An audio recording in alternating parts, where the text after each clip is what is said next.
numvaga nyine ngomba kujya muri korari nkaririmba nk'abandi, nkajya mu masengesho nkasenga, ariko nari ntarihurira n'Imana yanjye. Donc kumva Imana ya papa, Imana y'umuryango, ariko utaramenya neza ibyo urimo n'ibiki. Ndibuka papa yigeze kunsengera cyane, arabatiye umwana arananiye kubera iki, hari igihe nagezeho nanga korari, nanga buri kintu cyose cyo mu rusengero. Nkabati niba abisilamu basenga zijya mu bisilamu, ni numva bafite ukuri kwa urumva. Nigeze ahantu kujya kuvuga ubutumwa no kuririmba gutya nk'uku tuba tuzenguruka ahantu hatandukanye mu gihugu, njya mu gace nakuriyemo. Ngiye mu gace nakuriyemo, babona abantu ndi kuri stage ndimo ndaririmba, babona ndimo ndavuga ubutumwa, Dani birabatangaza cyane.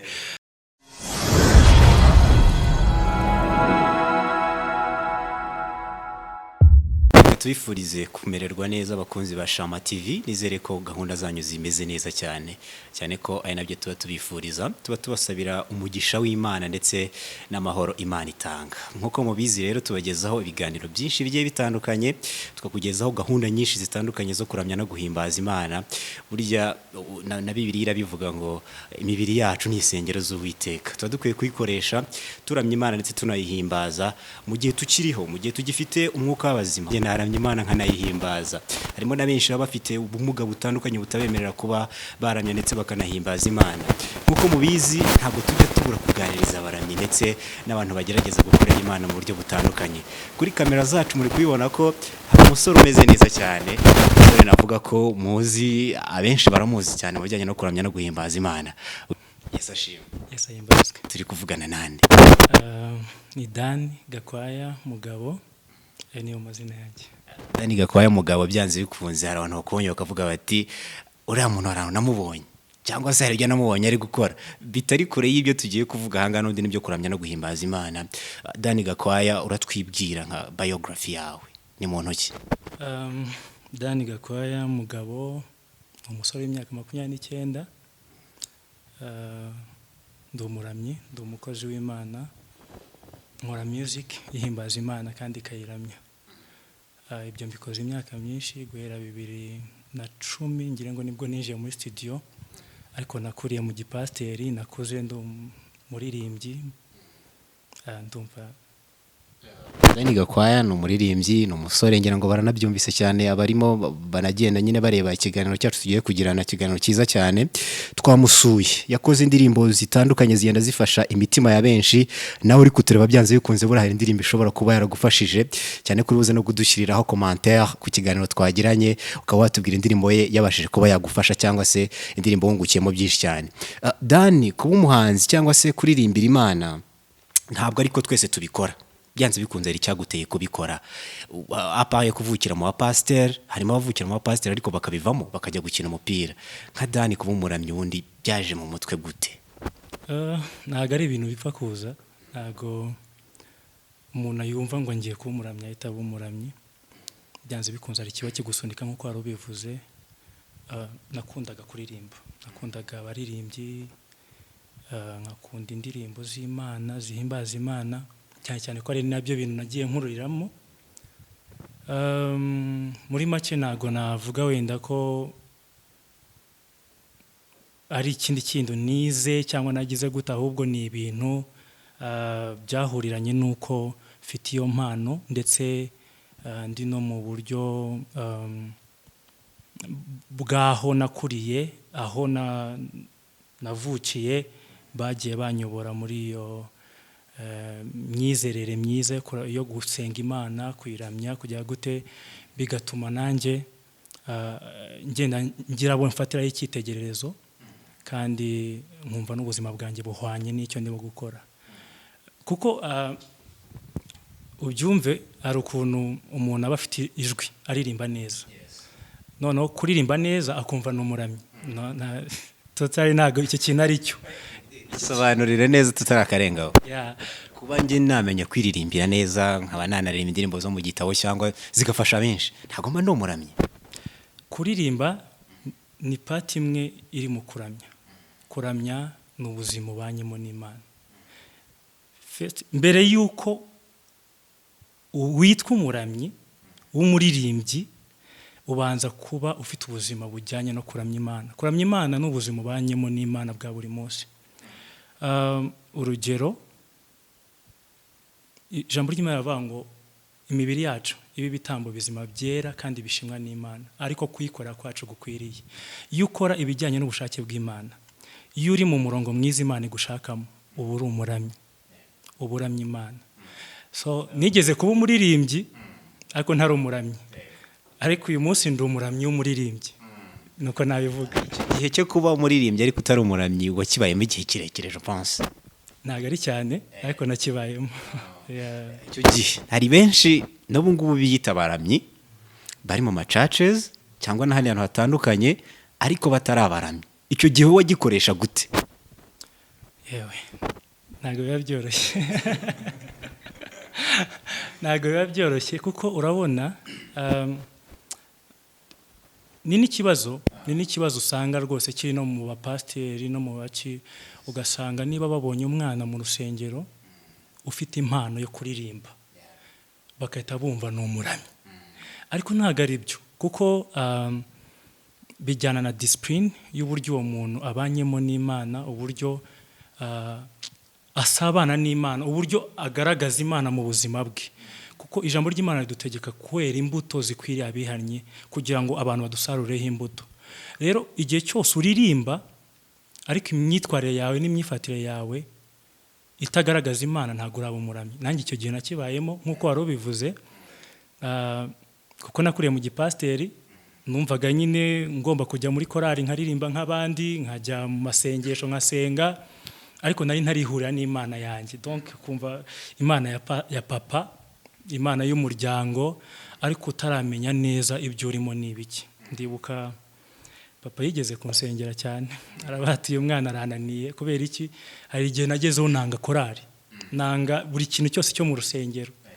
Nkabati niba abisilamu basenga, zijya mu bisilamu ninumva bafite ukuri kwabo.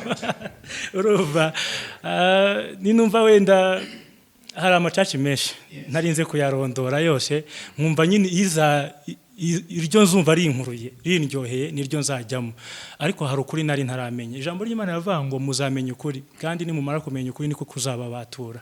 Icyo gihe ngo muzamubatutse rwose. Rero nanjye hari ubuzima nari mbayemo bw'ibyaha, ariko nanone nkajya mu rusengero.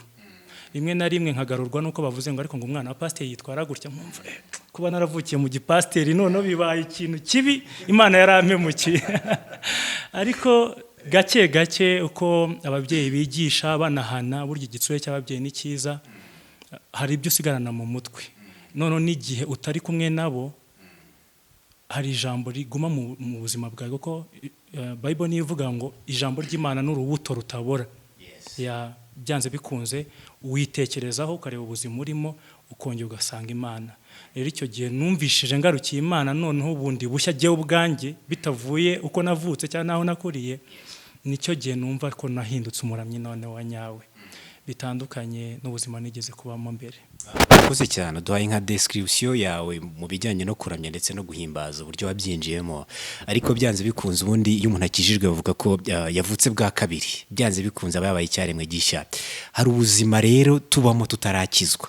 Nawe hari n'ibyo wavuze, akenshi wagendaga unijujutira uvuga uti kuba umwana wa pasteur, hari ibikorwa Dani yaba yarasayishijemo kabisa akavuga ati ibi bintu iyo mbyibutsemo numva atari njyewe. Ni nk'ibihe bintu byakuranze mu gihe twavuga ko cyari icy'umwijima utarakizwa? Ntago nasayishije cyane, kuko ibyo numva ko byari ibyaha byajyanaga n'ubukubaganyi bwo mu bwana. Nari umunyamahane cyane, nari umunyamahane,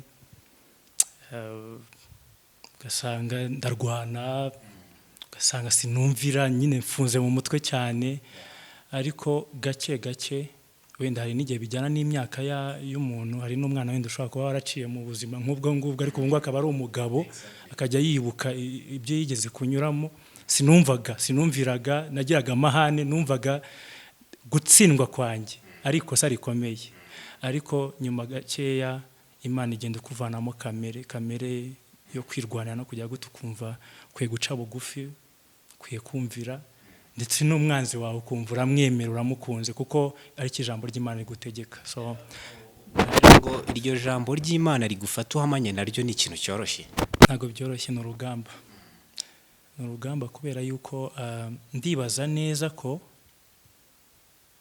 ntago ari ibintu uvuga ngo ndishakamo jewe bizi, ahubwo bijyana no gusenga. Ego ubushake burakonta, donc ukaba ati ndifuza ko namera gutya nkamera gutya kuko numva ko ubuzima ubu n'ubu ngumbu burambiwe. Noneho hakajyaho no kubusoma ijambo ry'Imana no gusenga, kuko hari n'ibyo ugerageza gukora ariko ibi bikagutanga imbere nk'uko Paulo yavuze, biraguhindura rwose, ugahinduka ukaba mushyashya, abantu bakagutangarira. Kuko ndibuka nigeze ahantu kujya kuvuga ubutumwa no kuririmba gutya nk'uku tuba tuzenguruka ahantu hatandukanye mu gihugu, njya mu gace nakuriyemo ngiye mu gace nakuriyemo, babona abantu ndi kuri stage ndimo ndaririmba, babona ndimo ndavuga ubutumwa Dani birabatangaza cyane. So ariko nyine abantu babona indi image itandukanye niyo wari ufite igihe cyashize, bakumva noneho birushijeho gukora ku mitima y'abantu no gutuma bamwe bari bameze gutyo bahinduka ku bwawe. So hari ibintu byose bibaho ku buzima bw'umuntu ku bw'impamvu, kandi Imana ishimwe ko tugihagaze. Imana ishimwe ko tugihagaze. Hanyuma ubwo ngubwo turi muri bya bengene byo kwiyumvamo ko ufite impano yo kuririmba ariko kumva wanayikoresha mu kuramya no guhimbaza Imana. Mbere yuko ujya kuri coding indirimbo zawe, turaza kubigarukaho kuganira nka Dani nk'umuhanzi wabanje gukorera Imana mu rusengero, mu bigo. Ndumva narigeze kukubona Ikibungo. Urwo rugendo rwo wakoreye Imana gute utaratangira, donc uri kuvuga utereka impano yanjye nigaburira abantu dusengana, byaje mu mutwe gute, wabikoze ute mu gihe wabikozemo? Niyumvagamo ikintu cyo guhimba indirimbo nicaye ahantu, buri munsi byanzagamo. Hari n'igihe naryamaga nkarota ndirimba, nabyuka mu gitondo sinabaga nzi ngo ndabigenza gute, sinari nzi kwandika guhuza amagambo, ariko nkumva ya melody iranzamo, nkumva n'amagambo araza, nkatangira kumva ko nahanga. Ariko siko byahitaga biba icyo gihe. Ndibuka ndi mu wa mbere secondaire, ndahantu mu gashyamba ndimo kwiga, nigaga ahantu mu cyaro hitwaga Mutendere mu bice by'iburasirazuba. None hari ahantu haratunatire twiza, amabuye y'ibitare gutya, turimo kwiga kwa kundi abanyeshuri barimo kwiga nko muri pause. So sinzi ukuntu byaje, numva ntekereje ku bwiza bw'Imana, ntekereza ku buzima bwanjye, ntangira gusa nkaho ndirimba indirimbo y'amashimwe no gushima Imana. Ndandika aho kugira ngo nkomeze niga, ahubwo numva ibintu byinshi biraje, nandika indirimbo ebyiri. Guhera icyo gihe rero natangiye kujya nzi performinga mu kigo. Ndibuka ngiye muri vacances dutashye, nasabye umwanya wo gushima Imana mu rusengero ndaririmba, nta numwe wari uzi ko nzi kuririmba, ariko byarabatunguye, abantu bararira, bahita bakoresha contribution kugira ngo njye muri studio. Ndabyibuka 2010 rwose, njya mu studio kari ari Rwamagana, kara ko umugabo witwaga Kayitare wahitare ya umugabo kabisa yaramfashije icyo gihe nkora indirimbo ebyiri. Nuko noneho byahise bitangira kwaguka, ntangira kubona ko hari ikiri muri njyewe kandi cyafasha abantu benshi, cyane cyane ko mu kigo aho ngaho nigaga nabonaga abantu babikunze, bafite ijwi ryiza, wabikora wajya gutya. Nuko byagiye biza bigenda byaguka kurushaho. Koze cyane. Abakunzi bari kutureba barabizi kuri umuririmbyi, niyo mpamvu ugiye gukora mu bihogo neza ukaturirimbira. Pianiste arahari nawe, Imana imuhereze umugisha cyane, arazi kugenda akora ku ntanga neza, twumve neza uburyo Dan akora mu muhogo. Ariko kandi turacyaganira na Dan, hari byinshi ari bugende yatuganirira nk'umuntu uririmba gospel.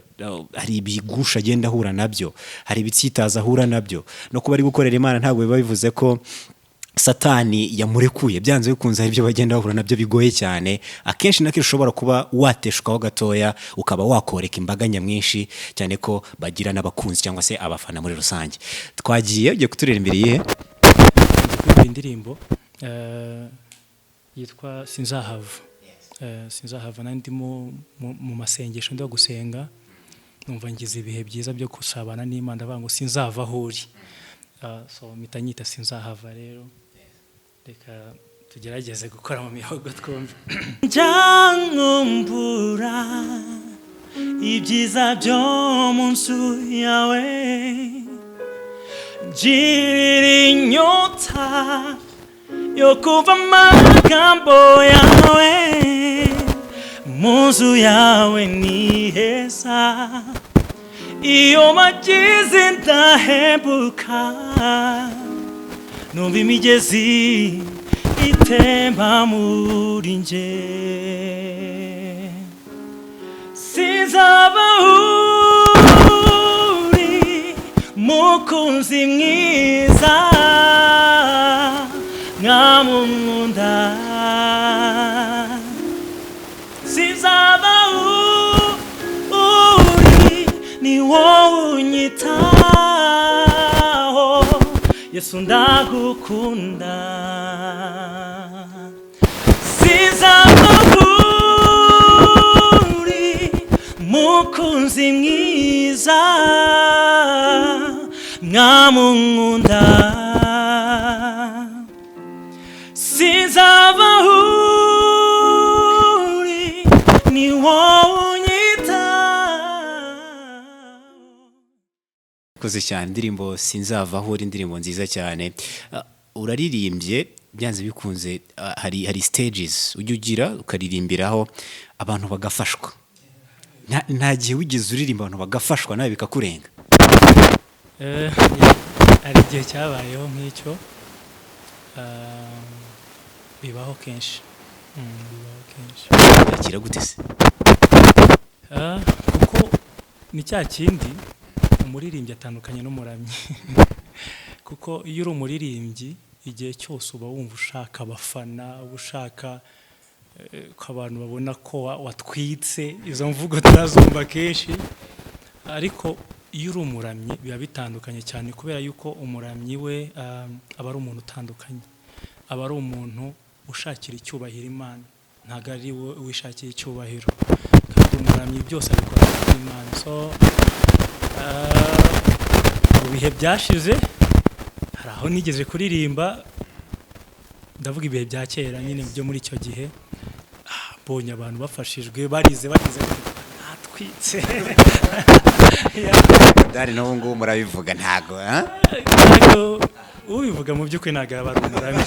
Kuko ku ruhande rwanjye njyewe, iyo abantu mbona bakozweho, barize, bafite aho bageze, abantu Imana uhabwa icyubahiro. Kuko nta nubwo ngiye mba ndeba abantu buryo, akenshi no kuri stage hari igihe mba ntarimo kureba abantu, n'abantu bamenyereye akenshi hari n'igihe ndirimba jewe ubwanjye amarira arimo gutemba, ndimo kurira, hari n'igihe ndirimba mumirije, n'ubu ngubu ugire ngo ubona ntago nkunda, sinzi mba numva atari jewe, ahubwo kuramya no kuganira n'Imana, kuvugana n'Imana, mba numva hari icyo ndimo kubwira Imana nayo ntegereje kiri bumbwire.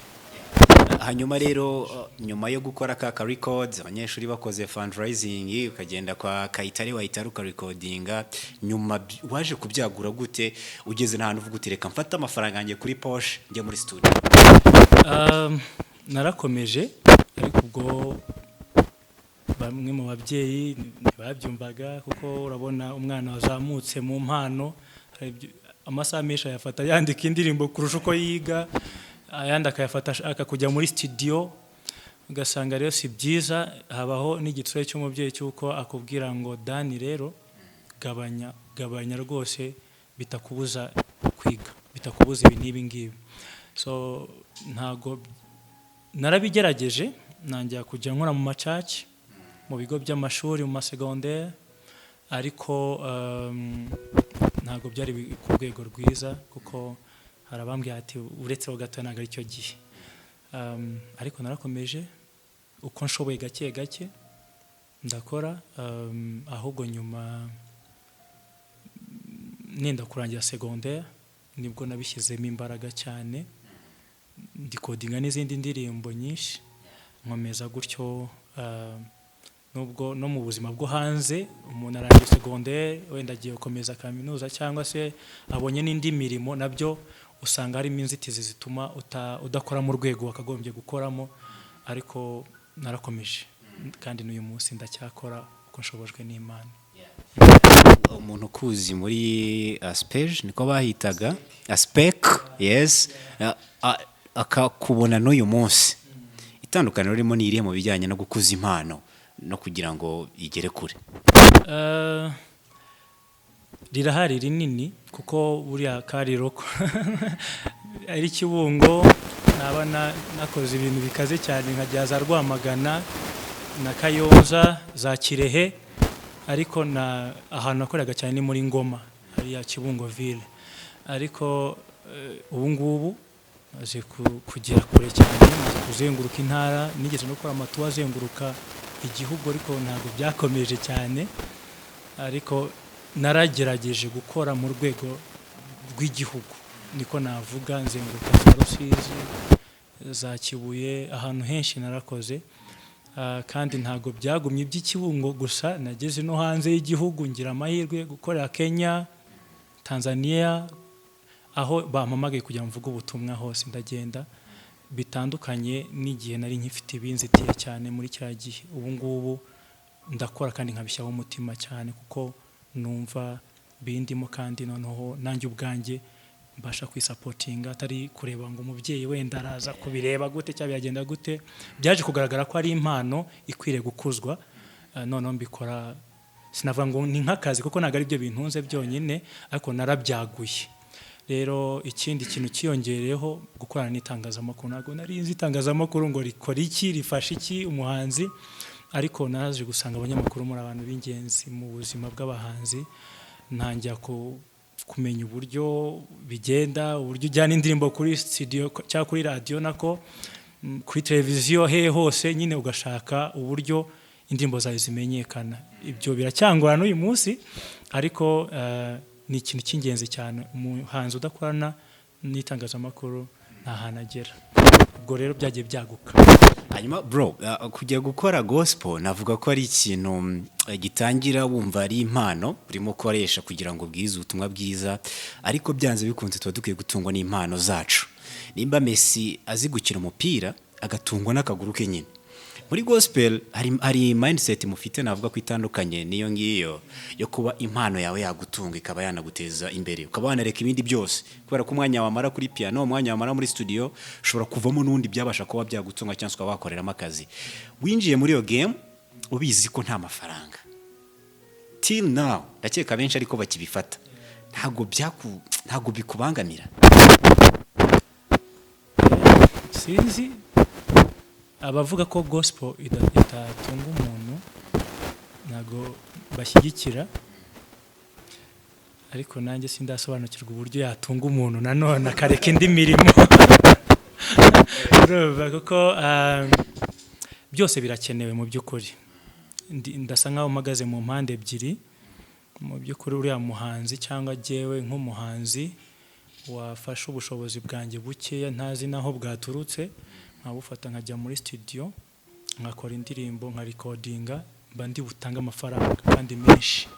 Yaba ari video ndi bukore nayo na amafaranga menshi, yaba ari aho ndi bujye kuvuga ubutumwa ndirimba, timu y'abacuranzi ndi bujyane ndabishyura, bari abantu ndabishyura kandi amafaranga menshi. Ni byinshi dukenera nk'abahanzi kugira ngo dutange ikiri muri twebwe. Rero iyo usapotinze umuhanzi wenda yakoze concert, njya numva abantu binuba ngo umuhanzi ngo yishyuje amafaranga. Mu by'ukuri urebye ntago aba yishyuje amafaranga yo kugira ngo amutunge agire gute, ariko nibyo gushyigikira uriya murimo wiwe, nyamara binamutunze ntacyo bitwaye. Hagize akavamo karenze kuri ibyo ngibyo aguhaye, nawe ukagira ishimwe umuha, ntacyo bitwaye. Rero abantu basobanukiye ikintu cyane cyane abari mu mahanga, abanyamahanga kurusha mu Rwanda, ndabona no mu Rwanda birimo kugenda biza abaramyi cyangwa abaririmbyi barimba indirimbo za gospel, usanga bibatunga. Gute? Kuko arakora igitaramo yakwishyuza nk'uko abantu bakabyumva bakumva n'impamvu yabyo, bamwe bakanabikora kugira ngo bamublessing, bamuheshe umugisha, bavuga ati uyu kugira ngo azamuka akeneye ibi nibi, reka tumuha amafaranga abeho, ase neza, yambare neza, akomeza agere nakuri. Ibyo rero ugasanga bibaye noneho ikintu cyanamutunga, kuko aho akorera barabyumva kandi babiha agaciro, bimuha courage gukora cyane kandi akanabaho neza. Ariko mu Rwanda biragoye. ubona bikwiye ko umuhanzi wa gospel akwiye gutungwa na bya bintu na wa mutungo bafashe bagashyira mu giseke bavuga bati reka tumurabire cyangwa se tumu blessing bikamera nkaho bakugiriye faveur. Oya, biri ravanga udakora ntakarye, wenda no kuririmba nakazi, ariko bakagombye kuba ufite n'akandi kantu ukora kameme, donc akaba ufite ahandi hantu uvana, kuko twarize, ntabwo twize kuririmba gusa, wize kugira ngo ugire icyo uzaba cyo. Rero kuririmba ntabwo bivanaho izindi nshingano cyangwa n'ikindi kintu cyo wakora mu buzima bwawe cyakuzanira inyungu. Rero ikintu cyaba cyiza nanjye n'inama naha n'abandi bagenzi banjye bafite wenda imyumvire nk'iyo ngiyo, gihe ntabwo ari iyo ngiyo mfite pe totali rwose kubera yuko numva nshoboye, numva nakora. Hari abantu bavuga ngo abaririmbyi n'abanebwe, abaririmbyi batekereza ku ndirimbo gusa. Ushobora kuba umuririmbyi ukaba mu businessman kandi ukanakomera cyane. Ushobora kuba umuririmbyi ugacuruza cyangwa se ukaba uri umubaji, umurimo wose nawe ukora nanjye. Ubu narize gusudira, nagenda nkasudira kandi nkaza nkaririmba. Ibyo ntabwo byakuraho, gari byo iyo myumvire ntabwo ari, ahubwo wagakoza akazi kagufasha mu buzima busanzwe, no kuririmba bikaziramo. Ariko bakublessinze se hari icyo bitwaye? Ntabwo umuntu yaza ngaguhe 5 ngo mubwiye ngo twara narayahaze nta kibazo. Hari ukuntu umuntu agukunda gusa akaguha agashimwe akavuga ati harigihe ni byiza rwose. Iyo hari igihe uhura n'umuntu akubwira ati numvishije indirimbo yawe ndi mu bihe bimeze bityo, nari nihebye, indirimbo yawe nyitega amatwi inshuro zigeze nko muri 5, ati iyo ndirimbo nari nkeneye umujyanama ndamubura, ati iyo ndirimbo yarampumurije, yaramfashije imvana hana, ati da mbabara nukuri reka nkugure basi fanta nukuri wanze fanta yuriya muntu yanagutuka cyangwa akakuvuma, ariko iyo uyakiriye ntacyo bitwaye. Banumva usabirije cyangwa ugize icyo ukora mu by'ukuri ku mpande zose. Urumva agiye nakoze impande zose, ari uwumva ko ibyo bintu byamufasha, bambe ari nk'akazi kamutunga, ntacyo bitwaye. Ariko inama namugira nuko yaba afite n'ibindi akora. Nawe afite impano bari no kureba iki kiganiro cyacu bakavuga bati ariko se ubundi ngo bingibi bizamarira iki? Nka Dan, ni hari inyungu wagiye ubonamo zisa nk'izifatika naza benshi tuba twirukanyira, hari ibyo wabonye wavuga uti uyu no mumaro wo kuba nkora bino bintu? Uwo mwana n'iki wamubwira ufite impano ariko ugifite ibintu bimurwaniramo? Umwana ufite impano yo kuririmba, yo kuramya no guhimbaza Imana, ariko kagiye yumva zino complaints z'abantu bagenda bavuga bati nta kantu karimo pe, kandi mu buzima mukuramya nyine. Muri iki gihungu umuntu aravuga ati niba agiye guhinga ziramboga nuko nzazigurisha nkakoramo amafaranga. Uwo mwana ugifite ibitekerezo bimurwanira avuga se njye kurapa, ese njye mu rusengero, donc ntarahitamo neza, kandi ugasanga ibyo ashoboye no kuririmbira Imana, ariko akagongwa nako kantu. Ni iki kintu wamubwira? Areke kuza aje gushakira amaronko muri gospel, aza afite umutima wo kuramya Imana gusa. Naza afite umutima wo kuramya Imana, Imana yagutunga. Birasa nka bya bindi bajya bavuga ngo abakozi b'Imana cyangwa abashumba ngo bagendera ku maturo, ngo donc ubwo batatuye banafunga urusengero bakigendera kuko ni business. Oya, ntabwo ari business koko. Nk'uko iyo myumvire mu bahanzi no mu bapasiteri harimo indi myumvire yindi, ariko siko bose ari bamwe. Hari umuntu wagiye akurikiye Imana afite wenda ahembwa na miliyoni, ariko akareka akazi ka miliyoni akajya mu murimo w'Imana no gutangamo ubutunzi bwe. None ubwo butunzi akabutanga, ariko Imana ikagenda ica n'izindi nzira zo kugira ngo abeho.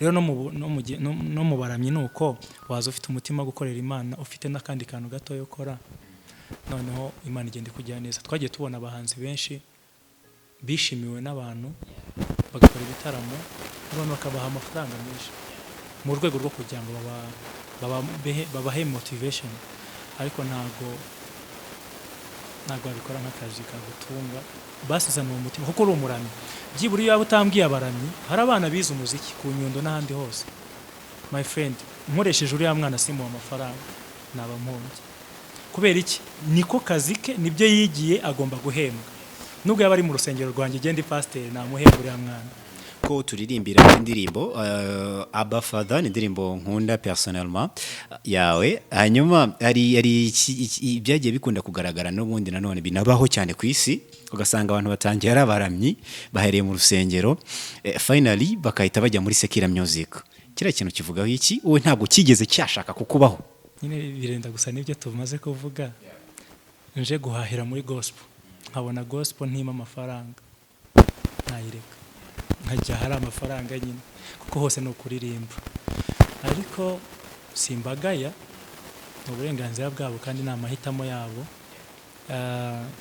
mu by'ukuri ntacyo nabavugaho kinini cyane ariko ku ruhande rwanjye sinshobora gukora icyo kintu ugira uvuga uti hana reka nanjye ngende wenda ndi coding nkatunga harimo aba batubitse bari muri gospel ariko bafite nk'utw'urukundo tubitse gusa hari indirimbo bawumva wakora nawe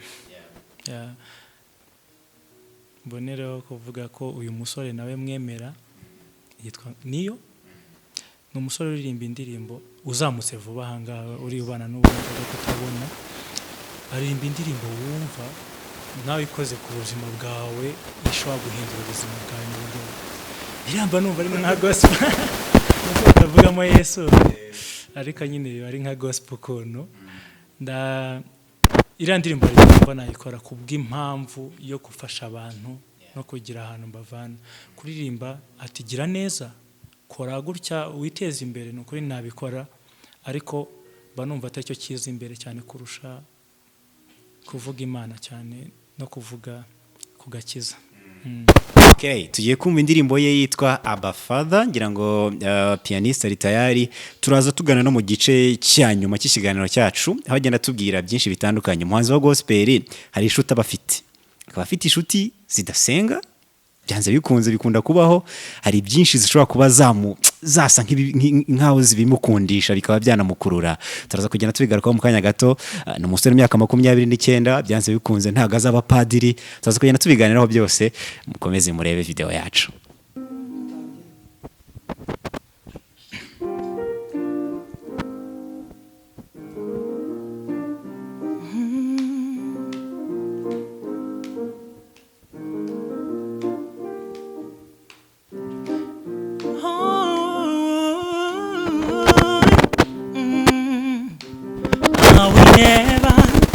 Forget your mercy and your goodness forever, oh Lord. You are good, you are so good, Jehovah. You are good, Jesus, you are so good. Nezezwa n'ubuntu ungirira Mana amashimwe na yawe ibiye byose mwami nyiringabo hari ibyo nkorera bireze ubwenge bwanje mwami you never changed you never fail oh Lord Abba Father I worship you I praise you hallelujah Abba Father I worship you I praise you Abba Father, I worship you, I praise you. Abba Father, I worship you, I praise you. Abba Father, I worship you, I praise you. Abba Father, I worship you, I praise you. Abba Father, I worship you, I praise you. Abba Father, I worship you, I praise you. Amen, amen, amen. Abba bivuga iki? Ni igihe burayo ubwo ni nko kuvuga ngo Imana data. Abba Father. Imbo yawe ndakeka ndayikunda cyane ngewe kandi nzi ko hari n'abandi bayikunda cyane. Hanyuma muri rwa rugendo rwa nyine twarimo tugenda tubivuga ko tugiye kugenda tunabigarukaho cyane. Turi kuva ku muziki, hari ibihe byiza wagiriye mu muziki, hari n'ibyo uteganya kuzagiriramo. Bimeze bite urugendo rwawe ubu ngubu, niki twavuga ko kiri gishya kuri Dani? Mu by'ukuri umuntu arateganya kandi aba afite imipango myinshi, gusa umuntu arateganya, Imana ikaba ari isohoza. Hari wenda nanabonaho gusaba imbabazi, ibi bihe bya corona nabyo hari ikintu byagiye byangiza ku mipango y'abantu, ariko ibyiza biracyahari. Yego, nkiva i Kigali naje hano i Huye nje mu zindi gahunda z'ubuzima n'imirimo itandukanye, ariko nari mfite gahunda yo gukora ibitaramo hano muri kaminuza ya Huye ndetse n'ahantu hatandukanye. Numva nzahamara n'igihe kinini. Nigeze kujya ku maradiyo hamwe namwe ntavuze, ariko ntanga message y'uko hari ibintu biri bitandukanye, ariko ntabwo nabishyize mu bikorwa bitewe n'impamvu y'iki kintu nabanje kuvuga. Gusa ibyiza birahari. Ndateganya amaconcert nk'uko nari mbivuze ayo ngayo, ndetse ndateganya gushyira hanze audio ebyiri muri amezi 2 agiye kuza, kuko hari n'izarangiye already ziri i Kigali ngomba kujya kuvanayo, zishigaje utuntu dukeya cyane. Hari amavideo 2 ngomba gusohora, harimo na video y'iyi ndirimbo Abba Father.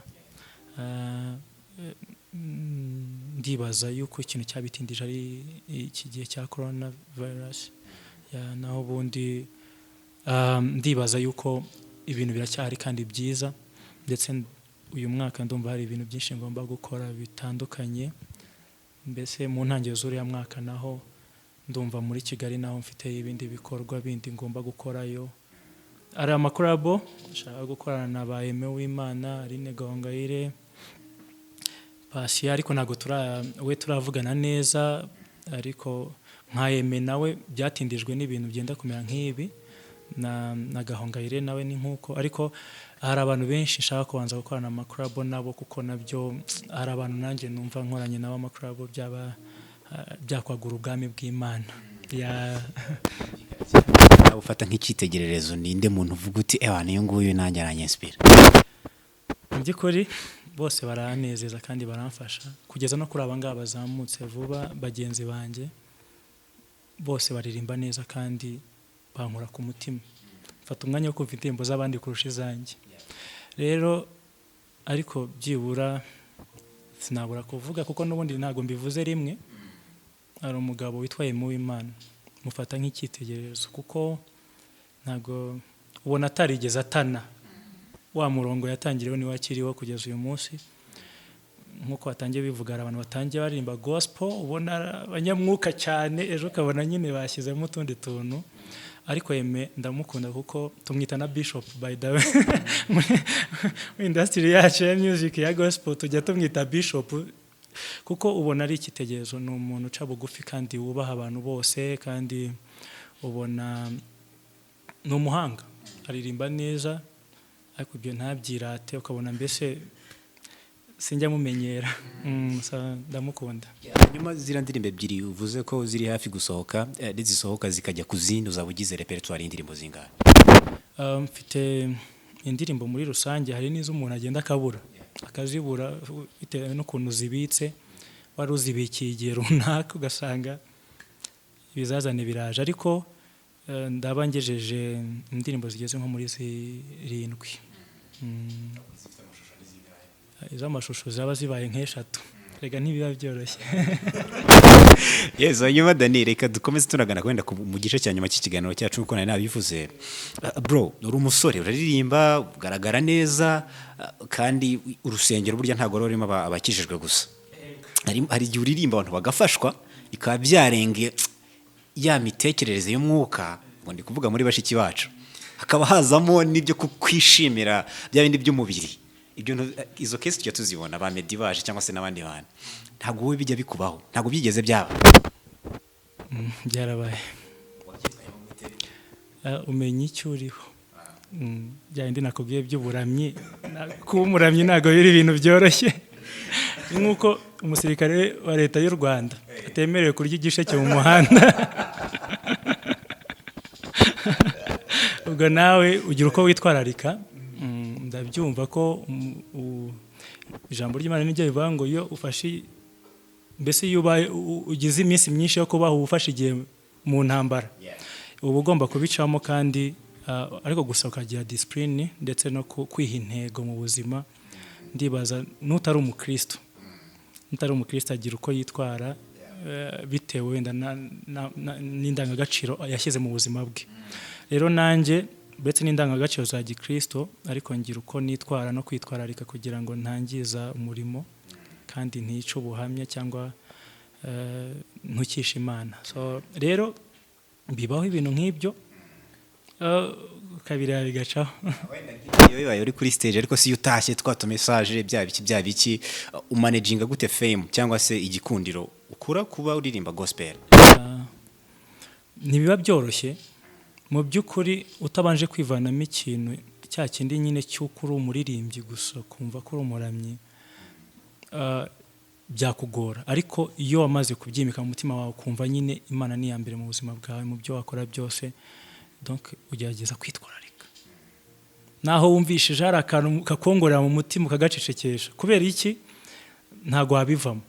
Baba ari benshi kandi nanone muri ubwo bwinshi bwabo ntago ariko bose baba bagukunze. Hari abashaka kugira ngo bagutege umutego gusa bakugushe hasi kuko Satani nawe arakora, ariko mu rundi ruhande ugira uburyo ubitwaraho kugira ngo batabona ko wabiyemeyeho cyangwa wirata. Izo mvugo zijya zibaho kuri bamwe ngo runaka ariyemera ntiyakwitaba telefone ntiyagusubiza message, ariko ugerageza ukuntu witwararika. Donc nibazanye rwa rukundo no kukubwira ati turagukunda cyane, icyo gihe uramubwira murakoze cyane Imana ibahe umugisha. Nago wigeze ujya wenda nko mu cyumba cy'amasengesho ngo wumve umubiri cyane ko wajya akunda kubera utuntu nk'utwo mu masengesho? Ibyo bintu hafi iyo ngiye gusenga mba ngiye gusenga kandi n'abantu tumenyeranye. Gusenga kwanjye kuba kuri serie, dushobora gutera blague kuko ntago ndi umuntu uhora witwararitse cyane ntwaje Imana ibitabo ariko nanone ngira uko nirinda mu buryo bwanjye. Noneho iyo bigeze mu masengesho na babandi nkeka ko ibyo bintu bibaho, kuba sabana n'abantu, yubaha abantu, agira urugwiro, ntacyo bitwaye, byaba ari byiza kuri umuntu. Ni kimeros cyangwa physical appearance. Icyo nacyo rero abantu benshi bakirebaho ariko gasanga ntago ari cyo cy'ingenzi cyane. Gusa ugishakisha nawe uwo utajya mu muhanda ngo ujye umusiga inyuma kuko byaguteye isoni ariko mu by'ukuri ntago ari cyo cy'ingenzi cyane kurusha biriya bya mbere navuze. Nubwo yaba atari mwiza cyane mu bigaragara gutya cyangwa afite imiterere yindi abasore benshi tureba, ibyo ngibyo ndumva atari ingenzi cyane kuri njyewe, ahubwo umutima nicyo cy'ingenzi. Ku myaka 29 ufite ari mu buzima busanzwe, hari ikintu ushobora kuba wavuga uti iki kintu cyambayeho ntabwo nzakibagirwa ngiye Dan, cyiza cyangwa kibi, watubwiraho? Ikintu cyambayeho ni byinshi ariko ntago habura ikintu nyine kiba cyarasigaye mu mutwe wawe. Ikibi cyambayeho mu buzima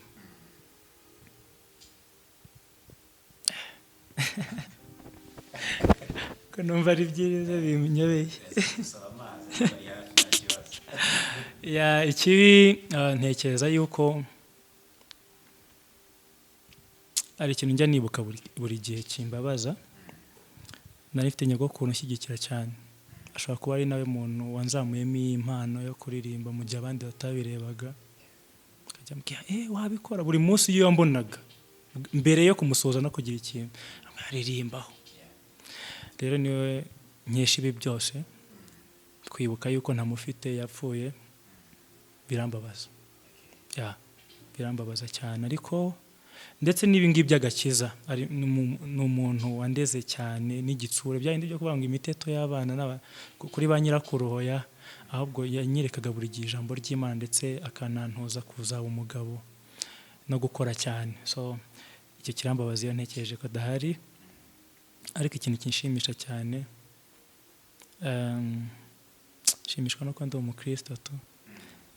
Ibi bintu biranyura cyane kuko mbona ubuzima nari kuba muyo ntakizwa, kuko nyine hari utuntu twinshi nyine ntavugira aha, ariko tuba twarabaye mu buzima bw'umuntu no muri iyo mikurire na hehe n'ibihugu ba waragenze n'ibiki, ugasanga iyo utagira akantu kitwa gukizwa ibintu byari kuba hatari, ariko byarandinze. Rero biranshimisha buri munsi iyo mbitekereje.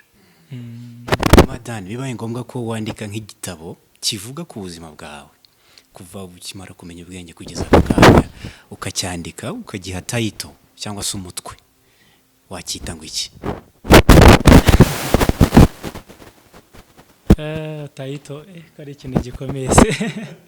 Wenda natangiye kucyandika kuko harigihe wandika wakwandika ukumva ariko wagiha izina runaka, nkuko nandika n'indirimbo gutya.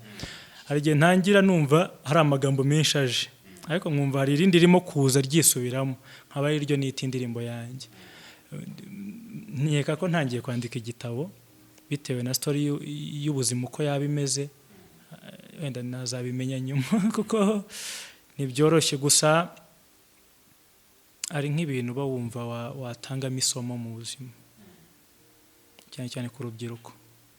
Twagize amateka atari meza, gushidukira ubutunzi cyane, ugashaka no kubushaka mu nzira zitari nziza. Ujya wumva abantu barohamye mu ntoze mu nyanja bagiye ngo gushakira ubutunzi muri Amerika n'ahandi. Izo nzira zose twaziciyemo natwe, ariko ukagarurwa n'ikintu utatekereza ko cyakugarura, ukumva nyine wakwandika igitabo ugaragaza ikintu nk'icyo ngicyo ko kitari gikwiriye kuba mu myumvire y'abantu. Cyangwa n'ibi bintu byose dukwiriye gukorera igihugu no kukitangira, ariko hari nk'abantu bishyira mu bintu batazi. Ugasanga umuntu w'urubyiruko arivanga mu mateka atazi, ugasanga arimo arasenya igihugu cye, asenya ubuzima bwe nawe ubwe. Mu by'ukuri hari ibintu byinshi twakagombye gutangamo amasomo bitewe n'ibyo twagiye tunyuramo natwe mu buzima bwacu. Uretse telefone, mu bikoresho byawe ikindi gikoresho gikunda kukuba hafi cyane bo wumva butakwira utagikozeho ni iki? Gitari.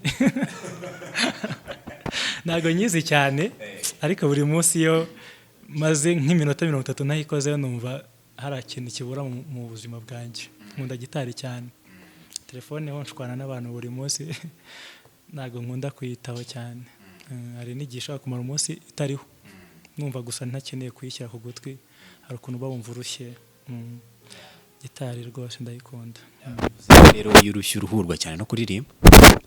Cyane ahantu ho ushaka gucaho iminota nk'ibiri ukajya kumva nkoza akantu gato, wenda sinaririmbe wenda bisanzwe byo kuririmba, ariko kumva hari akantu nkoze gatoya, iyo nkakoze mpita numva umubiri uruhutse. Donc sinzi ukuntu byikora, njya nibaza iyo ntaririmba nari gukora iki wundi, kuko mba numva niyo mbabaye wenda hari ikintu gisa nkaho kitagenze neza mu buzima bwanjye, ashobora gushyiramo music nkumva amahoro araje yose.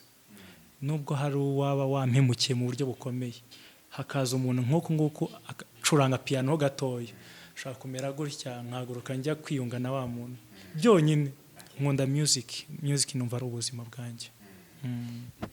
Tunagushimira ku kiganiro cyiza tugiranye. Hari ubutumwa wavuga uti ntago nasoza ntavuze buno butumwa, wenda ubwira abakunzi bawe, abo wungutse mu myaka yatambutse, abo ugiye kunguka kuva kuri uyu munsi, unabarangira naho bakora ibihangano byawe.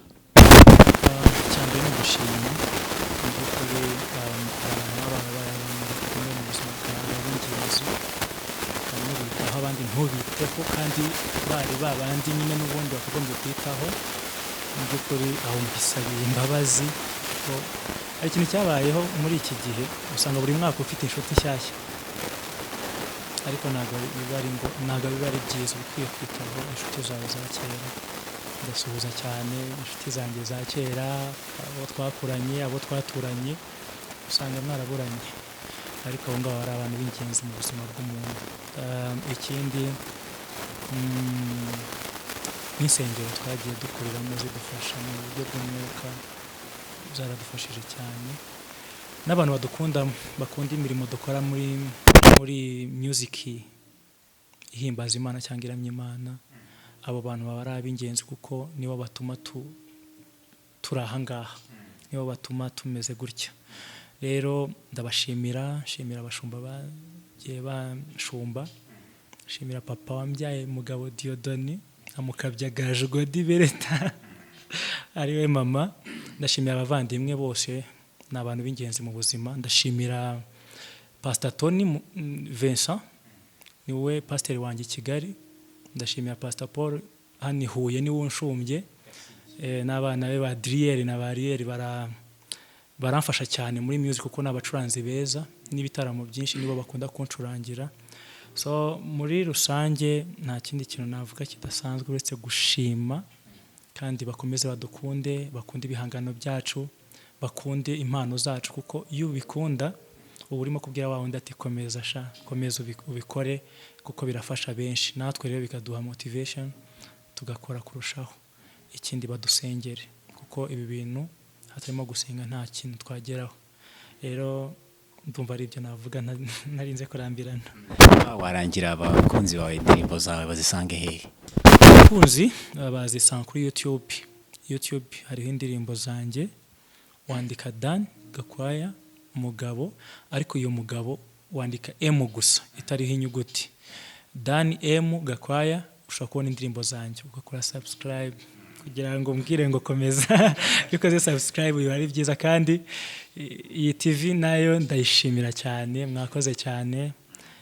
Ikindi nabo bakore subscribe kuri iyi TV nimubyibagirwe nabyo ndabizi ko bituma mugira courage, kandi muri abantu b'ingenzi. Abanyamakuru bose aho bari ndabashimira, Imana ibahe umugisha. Hanyuma kugana ku musozo, twageze ku musozo, icyo twabwira abakunzi bacu no gukora subscribe kuri Shama TV, ugenda gukora handi hari akazogera kugira ngo ibyo tuzadushyiraho byose, nimba ari Dani Gakwaya twasuye, nimba ari Aline Gahongayire, bose tuzabasura kugira ngo ibintu bigende neza cyane, izina ry'Imana ryamamare. Hanyuma tugiye gusoza n'ubundi turirimbira, ntabwo turi bugaruke kuvuga, ugiye kudusoreza na kantu waduteguriye na pianiste Imana nk'umugisha. Yitwa nde? Yitwa Arsene, ni inshuti yanjye cyane, arakijijwe cyane kandi yubaha, aritonda muri uko mubona kuri. Rero acuranga neza, yari yamfashije. Reka mpeshe umugisha Eme, tuvuge ngo sinzi uko abigenza.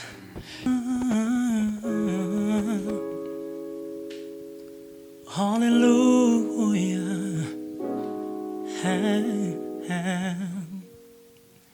Imisozi yose washoboje kuzamu, n'amataba wanyujijemo, inzuzi zose wanyambukije, mfite icyo nkubwira, thank you. Ibyaha byose wambabariye, indwara zose wanyijije, imitwaro yose wantuye, mfite icyo nkubwira, thank you. Sinzi ukuntu bigenza, sinzi nuko ubikora, icyo nzi ni kimwe, nukunyitaho.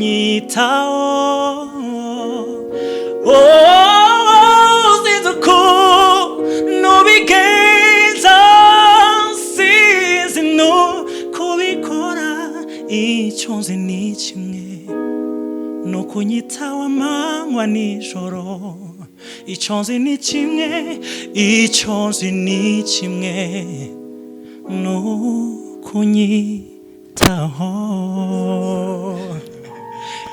Murakoze cyane.